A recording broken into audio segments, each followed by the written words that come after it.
Very fortunate to play some games on my birthday, and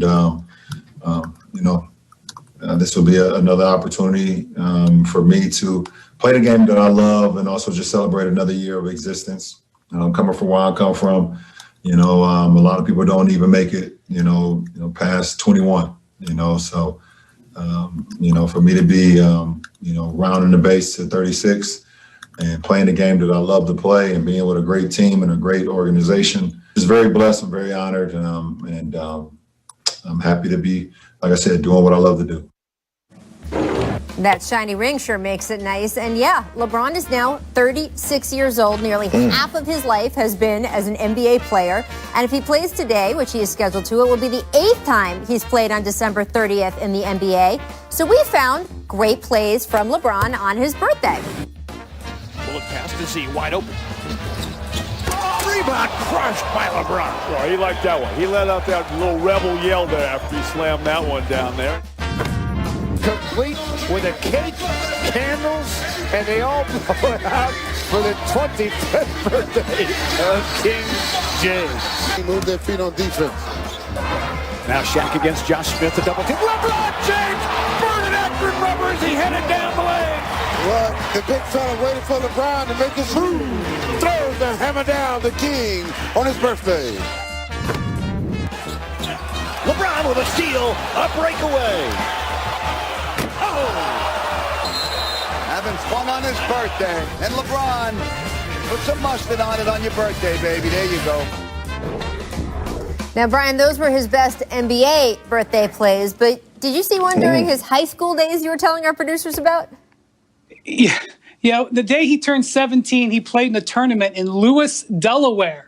The slam dunk to the beach, had one of the most amazing plays of his career when he forced overtime with a 4-point play at the buzzer. Buzzer beating 4-pointer, got fouled, made the free throw, lost in overtime. But we won't bring that up. One of the great plays of his life. Amazing. All right, Perk, as someone who just turned 36 yourself, how much longer can you see LeBron playing like the LeBron we've seen play all these years?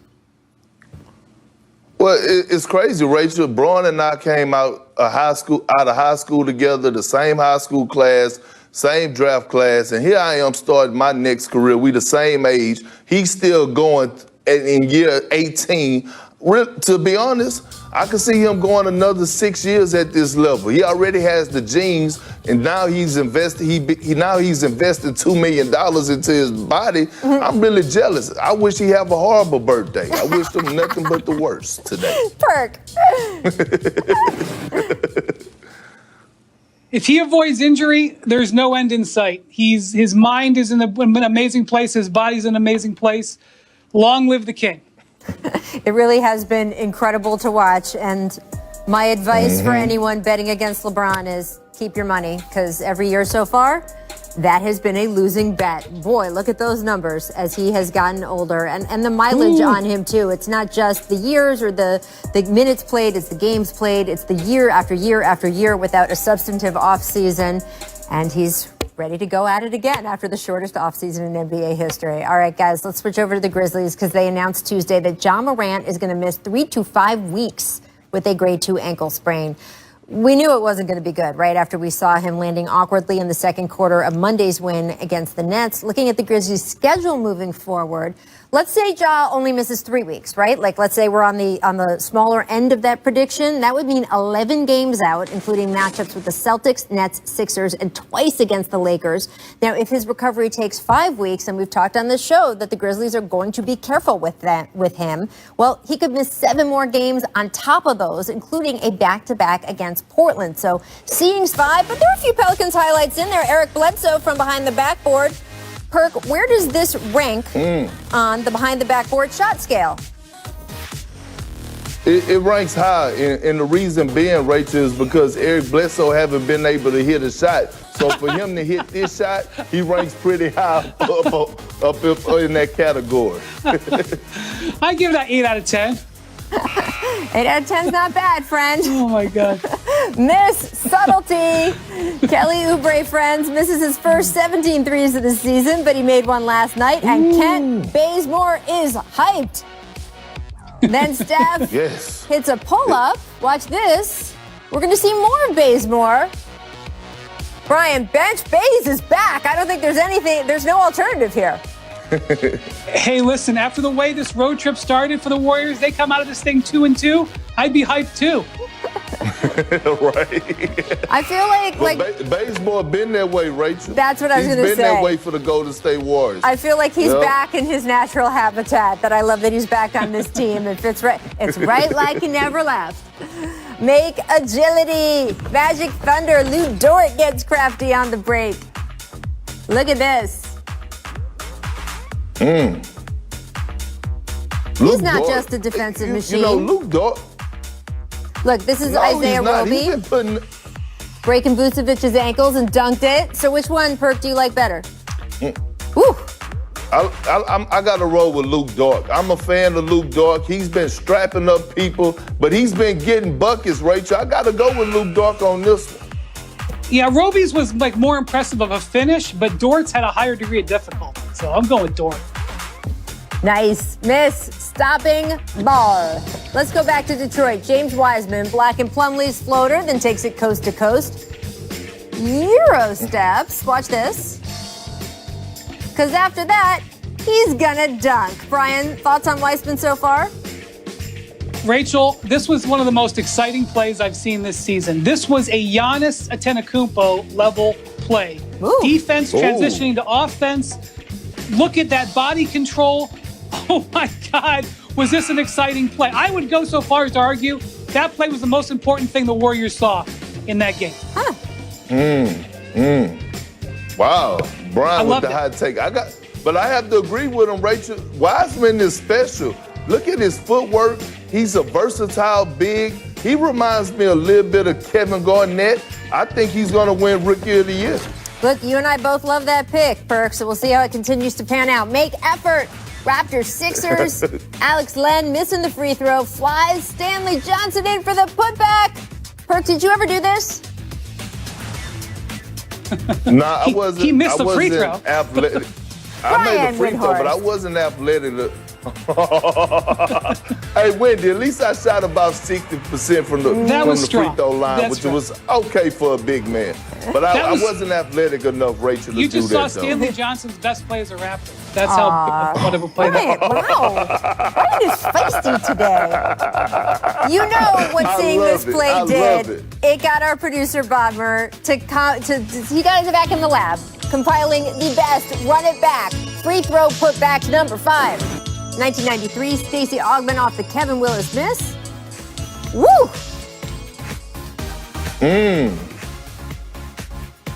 Ooh! Back in the old days. Stacey Augmon. Oh. Elevation. Ooh. I wouldn't say the old days, though, Rachel. 93 was the best years of ever right there in the 90s. I know who I'm talking to on this show, Perk. 2003, Ricky Davis going baseline for the flush. Pretty Ricky. Ricky Davis. Brian, People forgot about Ricky Davis and how athletic he was. Let me just say I was at that game. That's exactly what I was about to say. 1990, Michael Jordan. Any highlight that ends with Michael Jordan, you know is a good one. This was an iconic play. Right? Out the way. And the face. Come on. Oh, nice. So good. 97. Rookie Allen Iverson, against the Sonics, and look what that man does. I didn't remember this play. This was a heck of a play, Rach. Yeah, you know, they call him the answer for a reason, Brian. I should have known AI was going to be on this. Yes. Shout out to Seattle. It's Christmas, Perk. I deserve something good, and so do the people of Seattle. We need the Sonics back. All right, 2006, Desmond Mason cleaning up after Tyson Chandler. This is great. Look at that. Desmond Mason was an all-time great dunker, not remembered as he should have been. One great hand dunker. with the twist. I agree with that. And Rachel, when you talk about snatching the screws out of the rim, Desmond Mason was the true definition of that.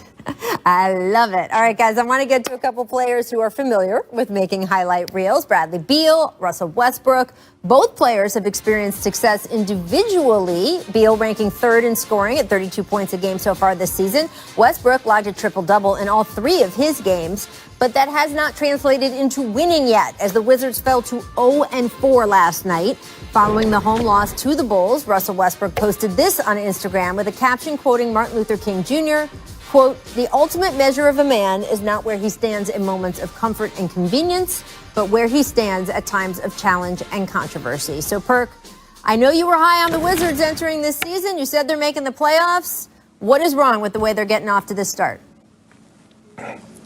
Well, I tell you what, it's nothing to do with them offensively. Right now, the Washington Wizards can't guard senior citizens at a nursing home at recess. They are just horrible on the defensive end. And it starts with Russ and Bradley Beal, the two captains, the two franchise guys. They have to set the tone because right now, teams are getting whatever they want on the Washington Wizards on offensively. So defensively, they have to step it up. They have enough offensive power to score points. They're going to do that. But they got to start playing some defense and hanging their hats on the defensive end. And me knowing Scotty Brooks, he is not pleased right now. He's going to drill them in film, and they're going to pick it up. I'm not going to panic. They're going to pick it up on the defensive end. And by the way, they're going to get Rui Hachimura back, which will be huge for them, and they'll be okay. Yeah, I know that their defense has got to improve, but the other thing is Westbrook, and he has good overall numbers, but his offensive efficiency has plummeted. His shooting is way down from where it has been. He's averaging 8 less points a game than he did last year in Houston. He's taking so many mid-range shots. The spacing is off. He is not getting to the foul line. He's getting to the foul line 3.5 times less than he did last season. Scott Brooks has been looking at different lineup changes. They are not getting efficient production out of Russell Westbrook, and that has got to be something you have, especially if you don't have a very good defense. And Scott Brooks did change the starting lineup in the second half last night, and he put Davis Bertans out there with Westbrook trying to get more spacing, but it's not working. Westbrook has got to be more on the attack, and they've got to help him do that. And I'll tell you what, if Scotty Brooks doesn't get that aligned and fixed, we're going to start hearing rumblings because this team is under pressure to win immediately with the Westbrook trade and Bradley Beal's contract situation. That's what I was going to ask. And I hate asking this question. Everyone around the league is so fond of Scotty Brooks, but how hot is that seat given that Washington as a franchise has made it clear they want Bradley Beal there for the duration, but Bradley's made it clear he does eventually need to start winning. Well, Ted Leonsis has never been a guy who's got a hair trigger finger. He's always supported his coaches and general managers, maybe even to a fault, both with the Capitals and with the Wizards. It's not something he likes to do. But Scotty Brooks is on the last year of his contract, and that's well known. And the competition for the 8th seed is going to be very tight in the East. I mean, one of the teams I expect them to have to deal with for that 8th seed is Orlando. And Orlando, 1 week into the season, has a 4-game lead on them already. And so that's just a reality of this season, and we're going to wait and watch. But Scott Brooks is under some pressure. Forget about his job. He's under some pressure to make some lineup changes in the short term here to turn this around.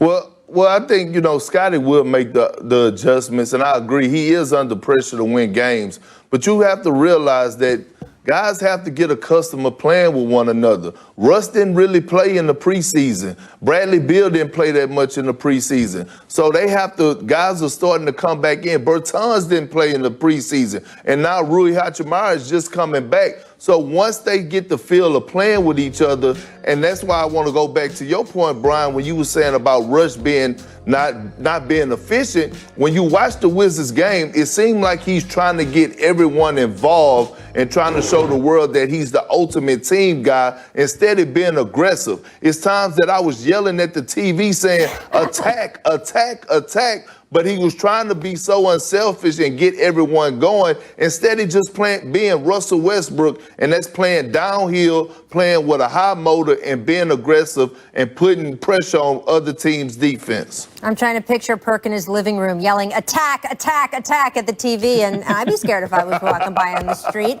Brian mentioned the Orlando Magic. We're going to talk about them later in the show. Also coming up as he turns 30, it's just one game. We're hearing that a lot around the NBA right now as teams struggle to find their footing after the shortest offseason in history. Hey, so we lost by 20, won by 40, whatever, it's just one game.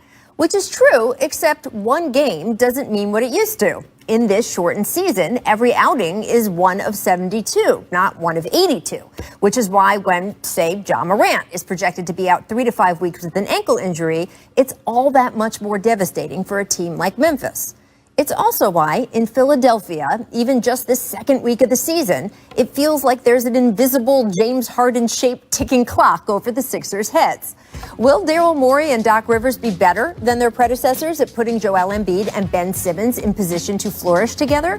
Or at some point, some number of games in, will it be time to push the button on a train for a certain bearded gentleman from Houston? The Sixers did seem to do the right things this offseason, making moves to create more spacing for their two stars, and they said the right things in training camp. Ben Simmons told reporters that former teammate Josh Richardson, quote, was definitely right when Richardson said there wasn't enough accountability in Philadelphia last year, and that since Doc arrived in town, Simmons said, quote, it's been great to see that and see guys be accountable for certain things and come here ready with a different mindset, unquote. Of course, those are all nice words, but now that the season has officially started, the games are what count. And last night against the Raptors, things did not start out well for the Sixers. Philadelphia trailed for most of the first half, shooting 29% from the field, just 22% from three. Meanwhile, on the other end of the floor, Toronto was getting so many good looks from three, you wondered if the Sixers arena staff had accidentally left a bunch of welcome mats out beyond the arc. There was also Kyle Lowry back in his hometown doing Kyle Lowry things. Yet slowly, as the game ground on, Philadelphia pushed its way through. Tobias Harris and Seth Curry both found their shots, combining for 18 points in the third quarter alone. Embiid persisted through an injury scare to finish with 29 points, 16 rebounds, 4 assists, 2 blocks, with a 14 of 16 performance at the line to boot. And the Sixers defense buckled down hard, holding Toronto scoreless for nearly 4 minutes in the final frame to turn the game for good. Now, this wasn't officially the game winner, but it felt like it. A nice Curry three on a pass from Embiid, where Curry was so wide open thanks to a triple team on Joel. The Sixers' updated roster construction working exactly like it's supposed to there. So what does it all mean? Should we be thinking this is finally the year that Embiid has a legit place in the MVP discussion? Should we be worried about Simmons still being predictable in the half court? Or should we be noting his defensive versatility as a marker of the Sixers being able to eke out more gritty wins like this one? Or should we not draw any conclusions at all? Sure, it was only just one game. But in this city, in this season, that means more than it ever has. So, Perk, seeing as how that was just one game last night, they're just a few games in, are you buying the Sixers roster tweak so far? I am buying it. The thing that the Sixers were missing was spacers and guys that could shoot the lights out of the ball. You look at a guy like Danny Green. You look at a guy like Seth Curry, who I think just get props for shooting the ball, but Rachel, he's a hell of a basketball player. He's an underrated defender. He's an underrated playmaker. And then when you look at the structure of their team, just think about this. Tobias Harris was having one of the best seasons of his career with the Clippers under Doc Rivers. And Joel Embiid, I love what Doc Rivers is going to do for Joel, and what he's doing for Joel is he's holding them accountable, not on the offensive end, but on the defensive end. And it's a ripple effect. So when you can hold Joel accountable, not Ben Simmons is saying, you know what, I could play for Doc. I could go out here and lay it all out on the line. I love the way this team is structured. I think they're moving in a great direction. And last year at this time, if they were down at halftime like they were to the Raptors, I don't know if we would have seen this same fight. But since Doc Rivers is there, one thing I know about Doc, his halftime speeches are going to be on point, and he's also going to get guys to rally back and play together, and that's what we saw yesterday from the 76ers. You know, from the start, when Daryl Morey and Doc Rivers got together there, they made it very clear that this was going to be a Joel Embiid-focused team.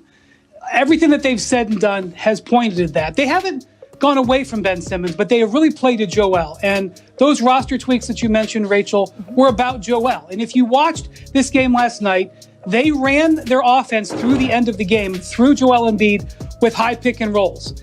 In their opener, where they had a 10-point comeback victory over Washington in the fourth quarter, they ran that whole fourth quarter offense through Embiid in the post. And, you know, that is really what this is about. This is about giving Joel Embiid what he wants, which is the ball in his hands and control to be the kind of MVP candidate that he thinks he can be. The other thing is, Doc Rivers is putting no pressure on Ben Simmons on three-pointers. He has not taken a three-pointer yet. Last year, remember Brett Brown publicly announcing, yes, Ben, we want you to shoot a three every game. Doc has not done that at all, and the roster changes allow him to take that pressure off of Ben, and this approach so far has him 3-1, and then the loss was when Embiid sat. Do you feel like there is a point where they can see enough before the trade deadline that this is the group they're going to stick with? I should rephrase that, by the way, because Daryl Morey never sticks with exactly the same group, but stars-wise. Or do you think that there's a point where they're going to look more seriously at that James Harden trade that we know has been discussed? So the Sixers have the player that the Rockets, I think, can, that's probably the best deal that they can make right now, which is Ben Simmons. It's just a matter of constructing it in a way that satisfies both teams. If they really drilled down, they could probably get a deal done within a day or two. But neither one really are interested in doing that right now. And what the real question to me is there another team out there? Because we have a bunch of teams sort of packed together in the middle that tries to jump up and make an offer for Harden before Philadelphia comes to a final analysis in its mind. And right now, at 3-1, and Embiid and Simmons playing like this, I would say they're farther away from a Harden trade than they were 2 weeks ago. Perk, what do you think? If you were Daryl, would you be looking to make that deal, or would you stand put with what you got? I would stay put right now, Rachel. I would watch at least the first part of the season up until the trade deadline to see where the team is at. So I would keep an eye and I would monitor the situation. One thing about it is that you could never go wrong with trading for a guy like James Harden, an MVP guy that's right now that's like 10 to 12 pounds overweight and still averaging about 35 points a night. So, but with that being said, I wouldn't mess up the chemistry. Right now, I'm looking at watching this Philadelphia 76er team, and the chemistry is there. You have great leadership in this locker room between Danny Green and Dwight Howard. Both guys that have won the championship and knows what it takes. So right now, the chemistry is there. Guys look like they love playing with one another. And most importantly, they know their roles. They know their roles. So I wouldn't mess with it, not right now. All right, well, let's move on to another team built around its big man. Last night on national television, the Milwaukee Bucks beat the Miami Heat by 47 points. Now, to be fair, Jimmy Butler did not play for the defending Eastern Conference champs. Milwaukee did set a single-game record, though, with 29 made threes. In fact, every active Bucks player except Giannis Antetokounmpo made at least one three in this game. Now, the Heat face the Bucks again today. Their Twitter account showed a little humor, posting this graphic this morning with the caption, "Taking on the Bucks tonight for the first time this season." Brian, it's like it never happened, right? And I did see this morning that Jimmy Butler not expected to play in this game either, Brian. So do you feel like you learned anything from yesterday or even from tonight's game without Jimmy, or not? It's just another night. Rachel, we finally found something that I've never seen a team come out in Miami and shoot like this. If you take away Giannis, the starters shot 18 of 25 on threes. Now, I will submit that is arguably one of the greatest shooting performances in the history of the NBA, not just on volume, but on percentage. So this is probably the best shooting performance we will see throughout the entire year. So I'm not going to focus on the spread of 47 points or the Heat. But what I will point out is this Bucks team is heavily reliant on production from its starting lineup. We have seen that in just these first few games. When the starters play well, they are awesome. Their bench remains suspect. And so what I take away from this is a reinforcing of, boy, the Bucks starters are really, really good. But what happens when they need some of their bench? That's what we're going to watch as the season goes along. Well, I agree with you, Brian, but here's the key factor of this. Chris Middleton has been playing some outstanding basketball, and last night he was on fire. But I'm going to go back to this. We're seeing all these blowouts. This is why the NBA, this is why the players need fans. This is why fans are so important. They help guys rally back. They give guys this energy. Just imagine. The Miami Heat got blown out at home. If it was a crowd in the stands to help them rally back and go on those 10-0 runs or those 15-2 runs, the game would have got close. But you have to find that energy without fans in the stands, and it is a unique situation, and guys gonna have to overcome it. But I expect it's gonna be a lot of blowouts this season. Yeah, we'll talk about that a little bit more later. You mentioned the Miami flu, Brian. I think Damian Lillard said the other night before they played against the Lakers that there wasn't anything he could go out and do in LA like he normally would the night before. We may see some teams lose this home court advantage in ways we didn't expect this season. We'll see. All right, guys, come on. Yeah.